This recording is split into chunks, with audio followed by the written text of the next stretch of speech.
seems like that. And everything because I'm with nowadays. I'll just take.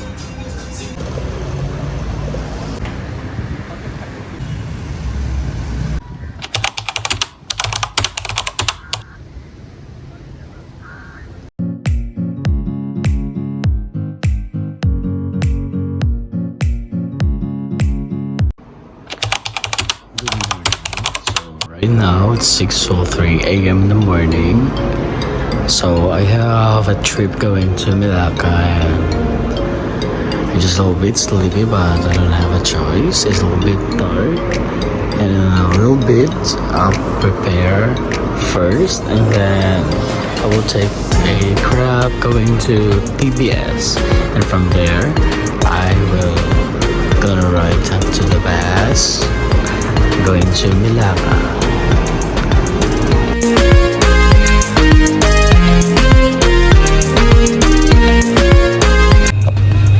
Hi guys, hope you have an amazing day. It's Klyde, and for today's video we'll be going to Melaka, and right now it's 6:30. So my Grab is already here and I will go first to the PBS station. After that I will take a bus going to Melaka. I'm just a little bit sleepy, but that's okay.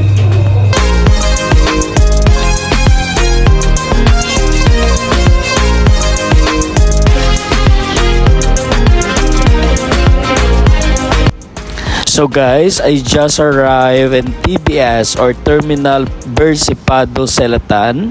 It is one of the main express bus terminals in Kuala Lumpur, apart from Hintianduta and Pekeleleng bus terminal.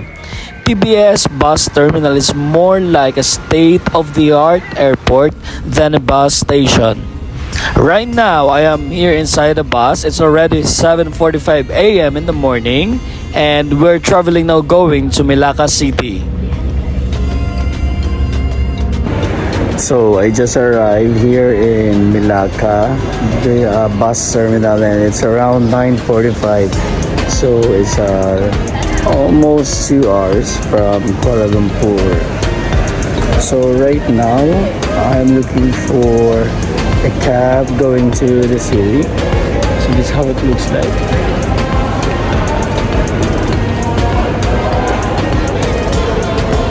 Okay.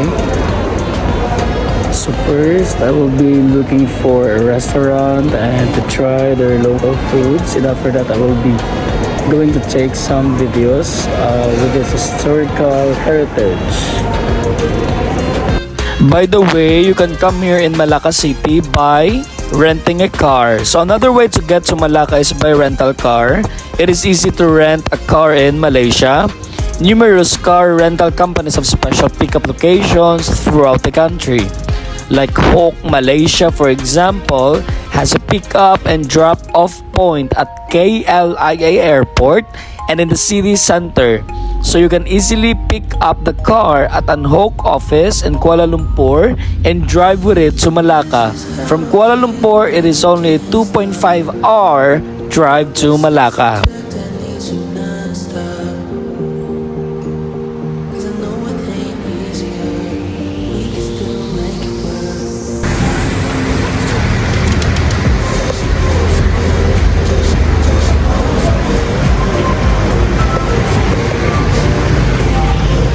There's a coconut shake. Yeah. I think we can try it later. Oh. What is that? Dumpling? I think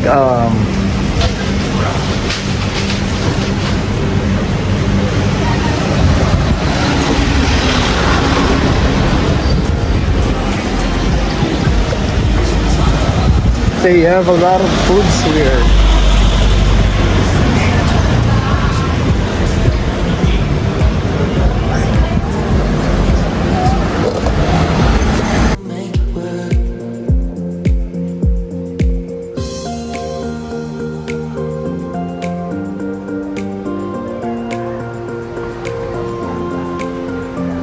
So this is the Chinatown area.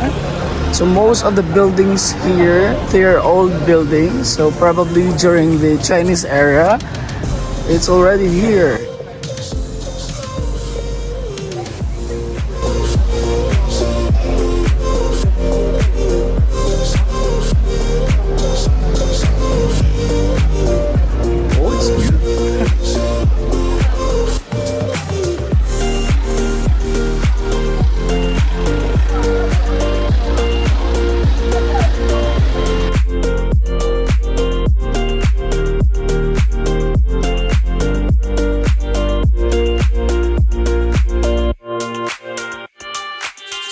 This is how I feel and I can't stop.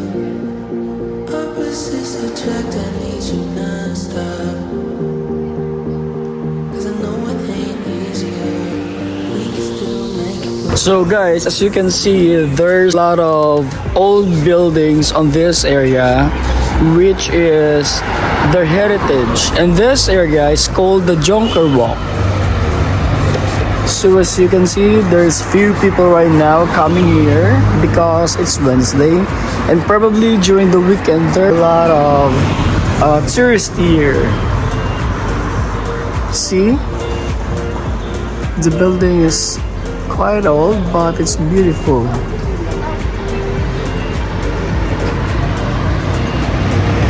It's really nice. So this area called Jonker Street Night Market Malacca. So this street is the artistic center of Malacca. Here you will find a large number of art galleries, antique stores, and shops where you can buy various ornaments. Along Temple Street, parallel to Jonker Street, there are many nice small shops. One shop in particular sells very nice traditional plaques with illustrations of ancient buildings of Malacca. The small ones sell for around 40 ringgit, the bigger ones for over 200 ringgit. They are handcrafted and very beautiful. And you know what guys, each night Jonker Street is transformed into a great evening market. You can buy anything and everything here, and there are also several places where you can sit down and eat or drink, especially many local snacks. And of course, when you come here in Melaka, don't forget to drop here on her shop. Actually, she was so amazing. She can write Chinese character. And you know, she was such an inspiration to everyone that no matter what, for as long you have the passion and goals, you can achieve everything. Just believe on yourself and work hard.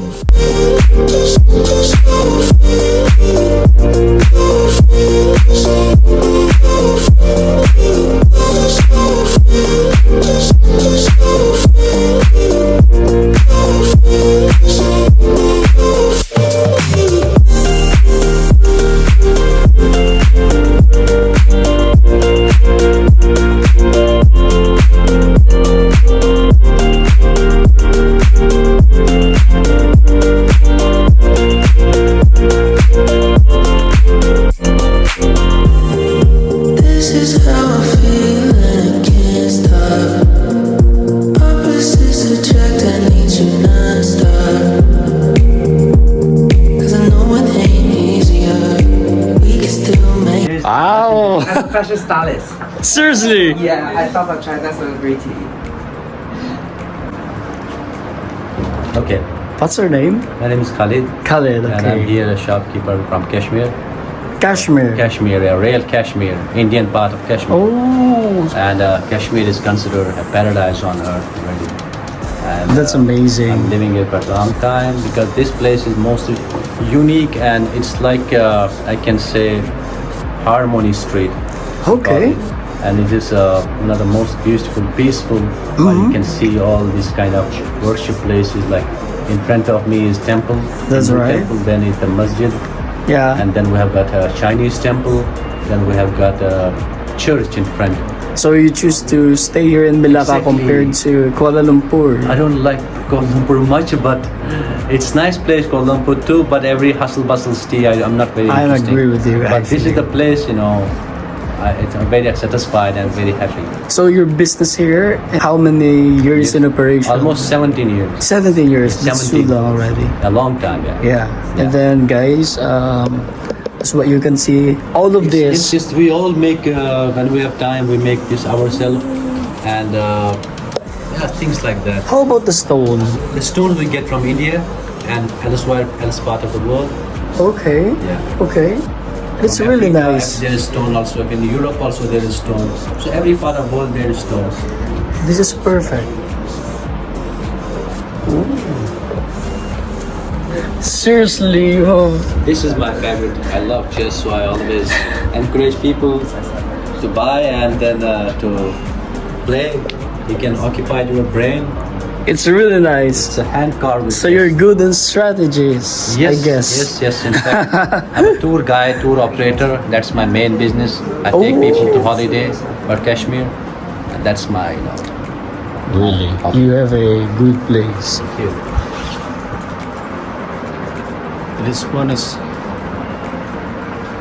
seriously it's out of the blue. It's really nice.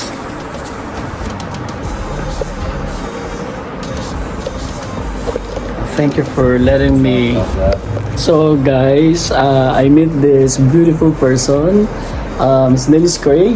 Yeah, Yeah. hi everyone, I'm Craig from Malaysia, and I'm a fashion stylist. I own, like, I like it. I design jewelries, I do a lot of things because I'm from London College of Fashion. Yeah, Really? so, How long have you yeah. been doing that? What? How long have you been doing that? Doing what? Yeah, you're into fashion industry. Up and down because we are Malaysian. We are not exposed to the fashion industry. That's right. So it's like up and downs for 14 years. 14 years. Yeah. That's too So long. it's like at the moment it's like I work hard because the LGBTQ community is very hard. I'm very daring, very bold. So I got a lot of discriminates and everything because I'm with nowadays I'm with the LGBTQ community, the activists in Asia as well. Okay. Yeah, I'm Christian, and I think I'm lucky. I'm blessed. Yes. Yeah, to have. Nice to meet you. Nice meeting you. Thank you, Craig. This area is also a part of Jonker Street, which is filled to the brim with small restaurants and other eateries where you can eat well for a small price. Especially the chicken rice bowl restaurants are very popular among the locals. The evening market will start daily at 2 p.m. and closes at midnight. Popular snacks are popia, potato twisters, and local sweet kajang cakes. So you need to try here if you come to Melaka. So guys, at my back, this is the famous river in Melaka. So another great attraction is a boat trip on a small river that runs through the city. I have been, actually after this I'm going to wrap some food for my grandchildren coming from school. His Emperor's head. It's a very spontaneous style of pictures, okay? And then this one, Thank you. I'm a very lazy man to carry back. Look here, lady, I have met many people. You have never known me. You can see me in the YouTube. Really? Malacca street market, go and find it. Malacca, we are going to here. So guys, here in Melaka, I saw some ladies here. Actually, they're not from Melaka. They just rent an attire and took some photos and videos. It was amazing.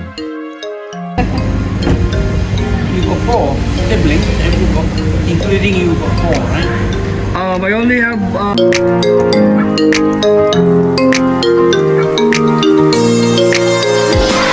You are the way to go. Thank you, brother. You have not been riding bike for a long time. You have not been riding a bicycle for a long time. That's why you become uncomfortable. There, I told you what, see? Yeah, it was a long time ago. All the place, all the group can go there. Okay, start. I've already started. All right, now Actually, you know why? Most people don't like to eat all the different varieties. This is much more better. It is on the perfect time because you see, you can make print, you can sell more than right? This is the boss of the cultural one. The culture one. Oh, okay.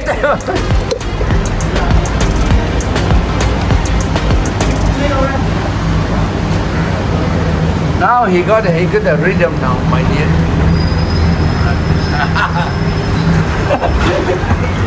Thank you, my friend. Thank you. So I hope, sir, I hope you have a good trip in Malacca. Yes. This is a memorable trip, one thing. Number one. Number two, you never expected. Thank you so much. It's okay, sir. Ricardo. You got it wrong. All right. Where's the coin, brother? Where? Come in the coin, put in the... I go very fast. Where? See, okay, you got it now, okay? Afterwards, you put it in the pocket. Anyway, I tell you. Have you been to that way? No. Not yet. We gotta go there. Brother, thank you. You're 34. See you on YouTube. I'm 31. Virgin. Coming soon now. I'm 31 and virgin. So I guess we need to eat there.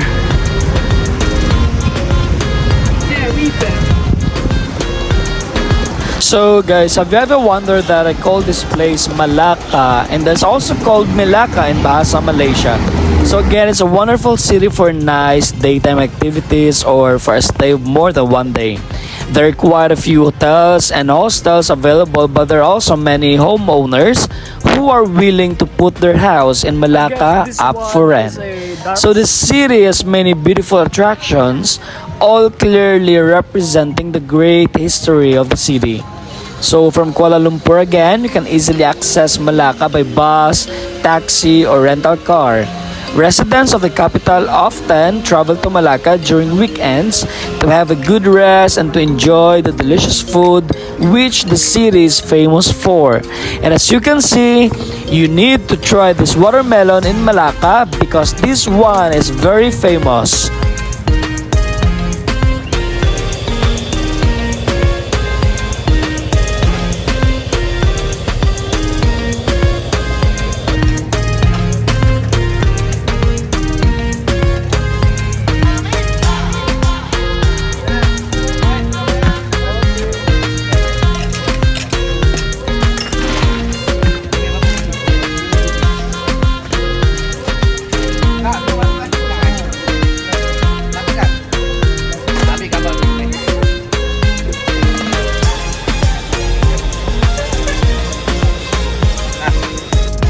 And one more attractions in Malacca which is very famous is to visit the St. Paul's Church.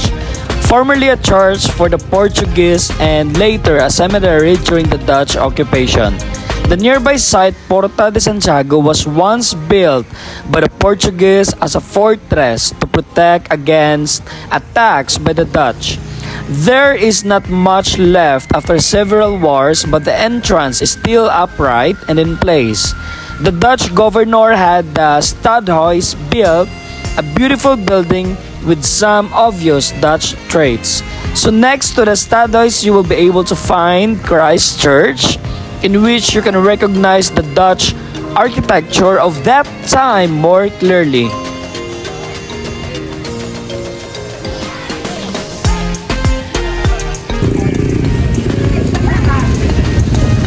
So here in Melaka, it's currently 0.0 degrees Celsius and it's really cold. I felt cold, that's why I'm wearing a long sleeves. I forgot my leather jacket. I just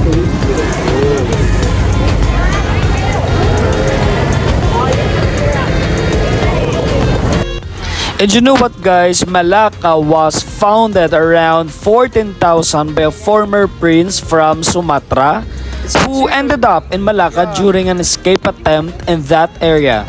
Malacca turned out to have a very good strategic position And not long after the foundation, the influx of merchant ships from India and China started.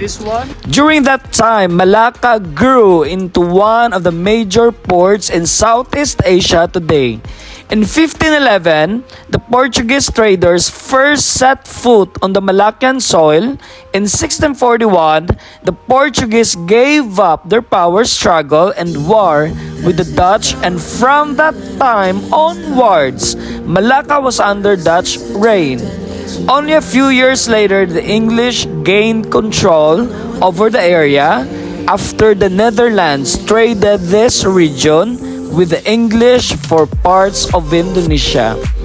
The British rule lasted until 1957 when Malaysia was formed and Malacca continued as a semi-autonomous province.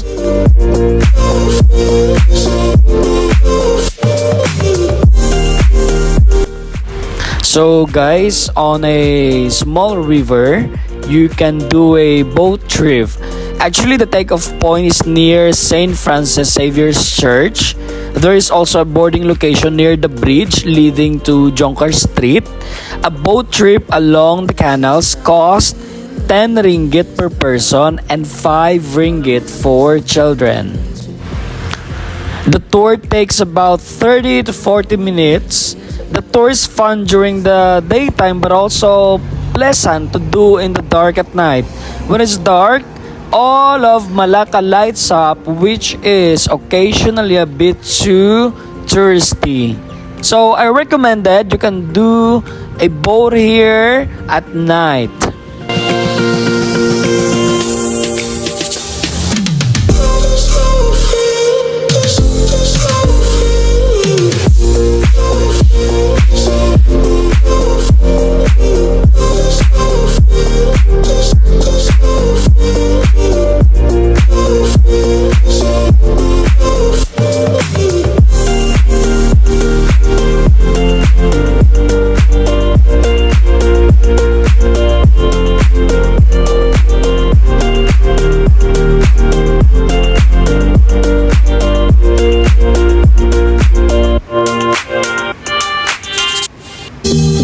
This is how I feel and I can't stop. Opposites attract, I need you non-stop. 'Cause I know it ain't easy, we can still make it work.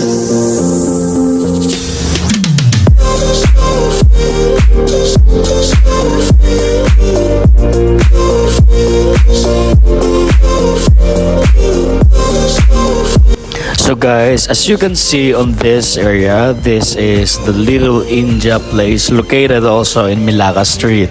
So when you come here in Melaka, do not forget to stroll around the area. It's very beautiful and you can buy lots of Indian products here as well. That's beautiful.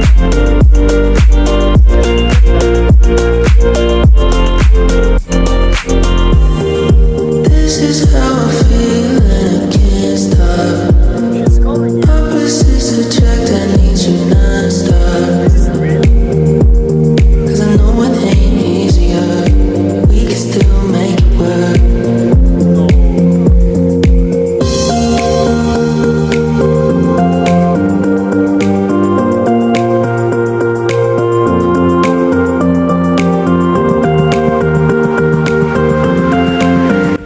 And of course, coming here, do not forget to try their biryani. It's very delicious.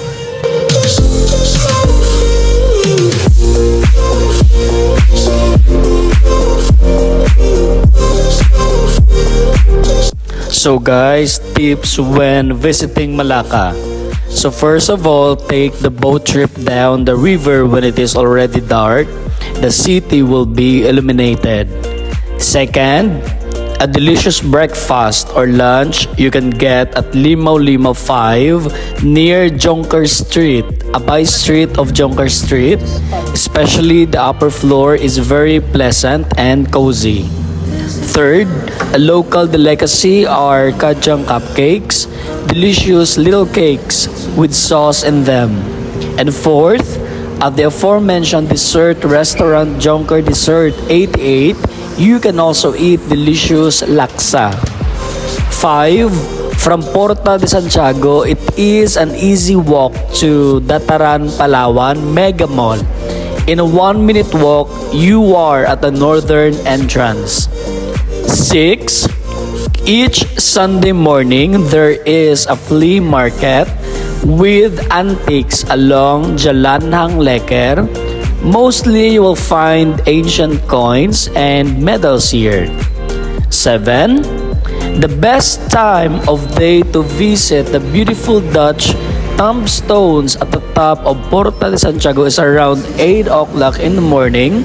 It is still cool and very quiet, especially in the weekend from 10 o'clock in the morning onwards. It will be extremely busy and crowded at this attraction. It is also best to visit the rest of the UNESCO World Heritage Site early in the morning. And lastly, at the seaside near the Portuguese settlements, you can enjoy dinner at one of the many local seafood restaurants.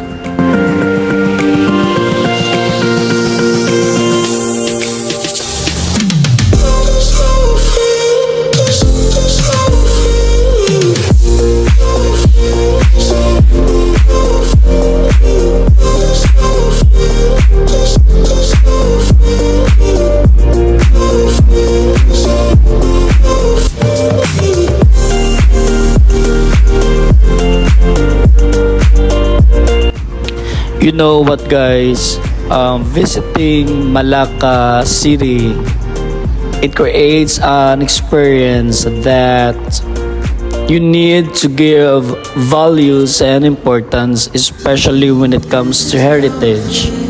It is very important to know that this city brings back the old tradition of Malaysia. And for this is one of my favorite places to visit in Malaysia. And you know, as there's so much to see and do on this area.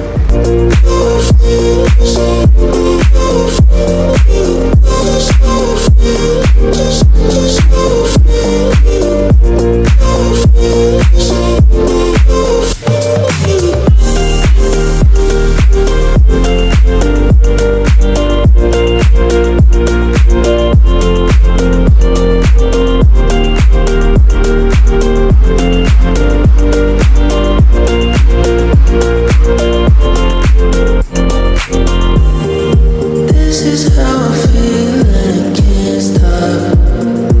Opposites. So what amazed me is I paid for 2 ringgit and then I go to their toilet. It was amazing. So it's a gold color and there's a television, there's an aircon, which everything is in gold and it's amazing. And you know what? The life lessons I learned while traveling through Asia, one of the things that is so great about traveling is that you get exposed to vastly different people than you are used to. While I was living in Malaysia, I had the opportunity to meet and interact with so many more people than I had while growing up in my small town in the Philippines.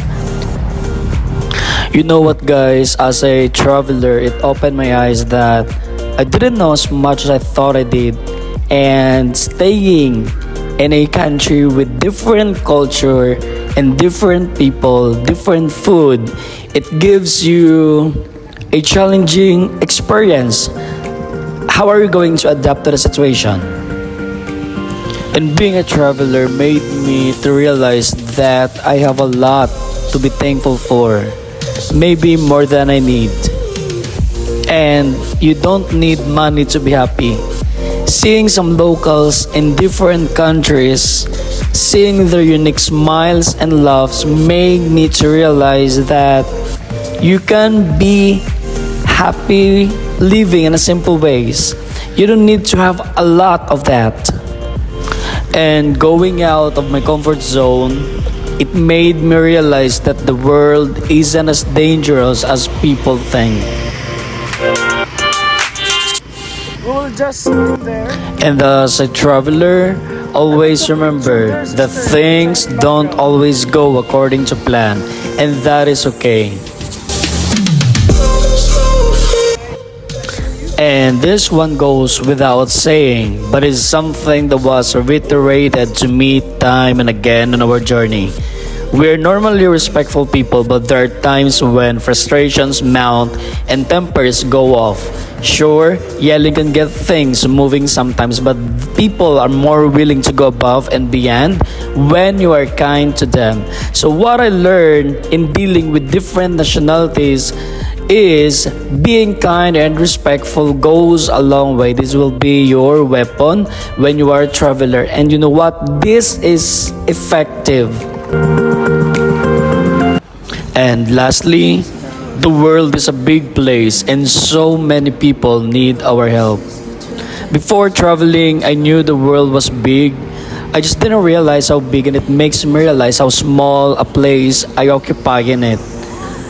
But I think the biggest thing I learned was how different people live from my country, and so many people don't have access to fresh water, they barely make enough money for food, and they live in such sad conditions. There are so many people who live without running water or electricity. Medical care is inadequate outside big cities. Littering is a huge problem, and hygiene is neglected in more rural areas. It's so sad to see the conditions people live in. So many rural communities don't have access to adequate medical care, schools, or food. And it was heartbreaking to see how much need there is. And I hope on this vlog you will learn a lot the values of life